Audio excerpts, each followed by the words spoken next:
A direção do Hospital Beneficente São Carlos esteve na sessão da Câmara de Vereadores de Farroupilha nesta segunda-feira à noite. A superintendente-geral do hospital e a presidente do conselho explanaram sobre a real situação da Casa de Saúde. O secretário municipal de saúde também participou da sessão da Câmara Municipal. A superintendente-geral do Hospital São Carlos apresentou dados e planilhas que mostram a situação financeira do Hospital de Farroupilha. Mensalmente, o hospital registra um prejuízo de cerca de R$1.300.000. Diversos serviços prestados pelo hospital hoje são deficitários e contribuem para enfraquecer o caixa da Casa de Saúde. A superintendente-geral do Hospital Beneficente São Carlos, Janete Fátima Tuigo D'Agostini, disse aos vereadores que a dívida do hospital foi causada pela intervenção da administração municipal no ano de 2015. Eu vou começar pela missão e visão e os nossos valores. Mas eu só vou me ater ao que é a nossa visão dentro do hospital. Ser um hospital econômico e financeiramente viável. Vou falar só disso, que é o que interessa a questão econômica da nossa instituição do hospital. Dentro desta visão, eu quero dizer que quando nós reiniciamos essa gestão em 2017, nós encontramos um hospital que não tinha esta visão. Um hospital com 43 milhões de dívida, sucateado, sem alvarás, sem certidões negativas, com setores de internação fechados, sem atendimentos, tinham 2 pacientes na UTI e 6 pacientes internados em todo o hospital. Isso quando eu comecei em 1º de março de 2017. A aula de internação da área nova fechada com correntes. Isso era a visão do hospital em 2017. Endividado, na minha primeira semana de trabalho, eu só enfrentei fila de credores. Os médicos, todos vindo cobrar, porque o hospital devia para todo mundo, e eu sempre costumo dizer, o hospital, se nós chutássemos um paralelepípedo na rua, nós devíamos para ele também. Não tinha para quem não devesse. Inclusive para oxigênio, que é o que dá a respiração, né, para os pacientes. Então, só quis dizer isso, né, que a gente encontrou o hospital desta forma e nós nos reunimos no conselho para fechar o hospital. Era muito melhor termos fechado do que continuarmos com ele aberto na situação caótica que se encontrava. Então, em 2019, no final do ano, nós lutamos, né, porque 6 por meia dúzia é um hospital de média complexidade, fazendo apendicite, cesárea, cirurgias pequenininhas, não ia sobreviver na estrutura em que nós estávamos, só com a ajuda de emendas, e que essas também são raras, nem sempre são garantidas, né? Então, nós vamos buscar isso.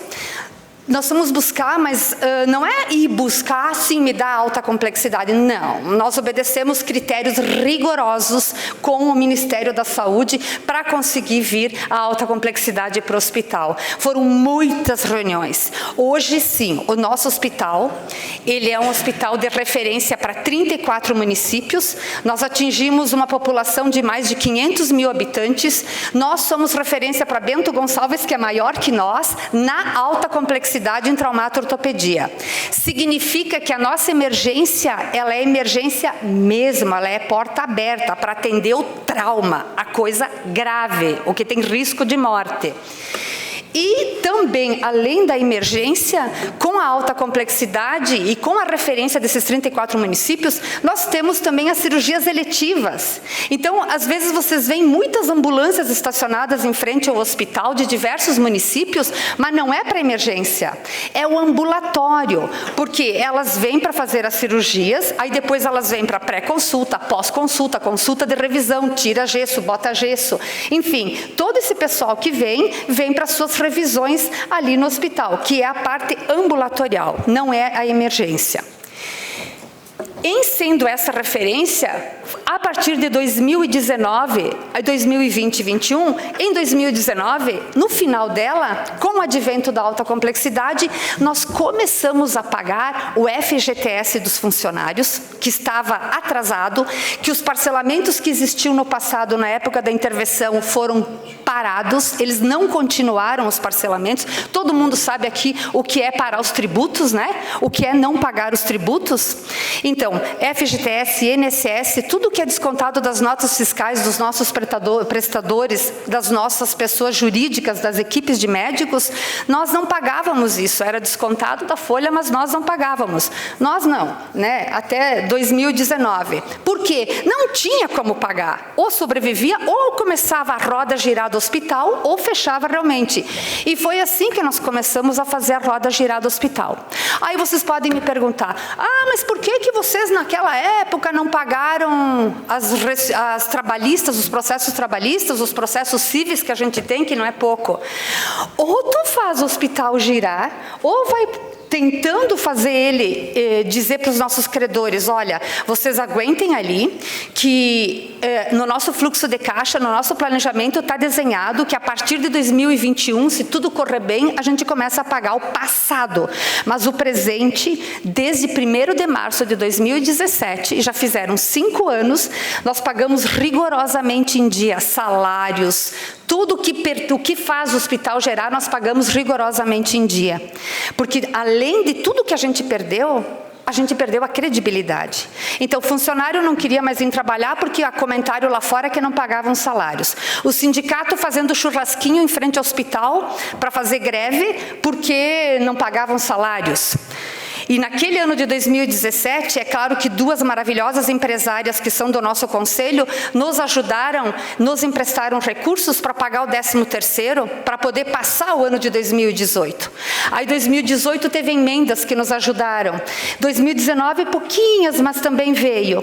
No final de 19 vem a alta complexidade.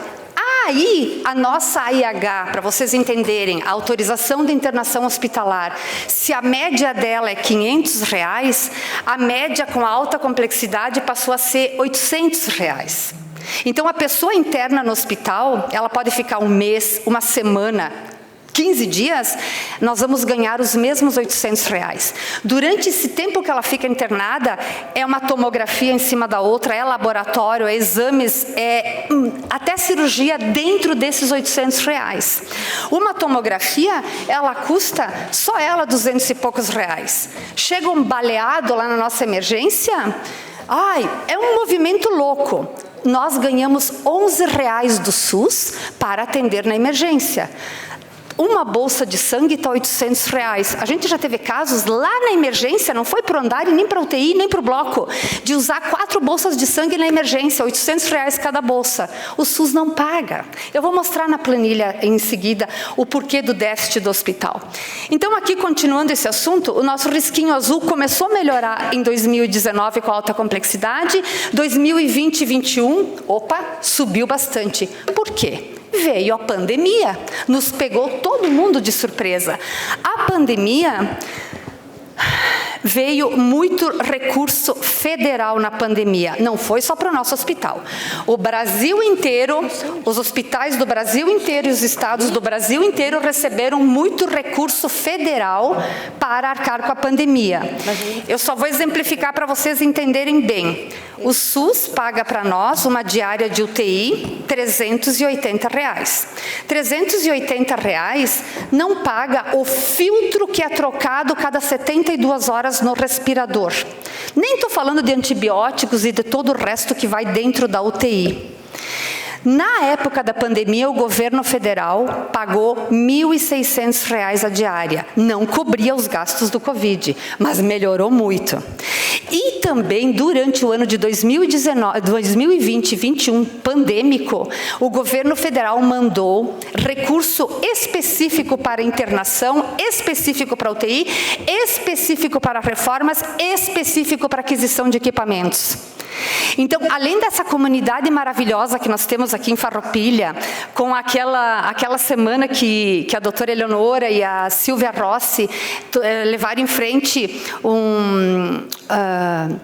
um projeto cujo arrecadaram mais de R$1 milhão em uma semana. Nós chegamos a comprar 5 respiradores, 5 camas, 5 monitores, tudo. 1.470. Isso, 1 milhão.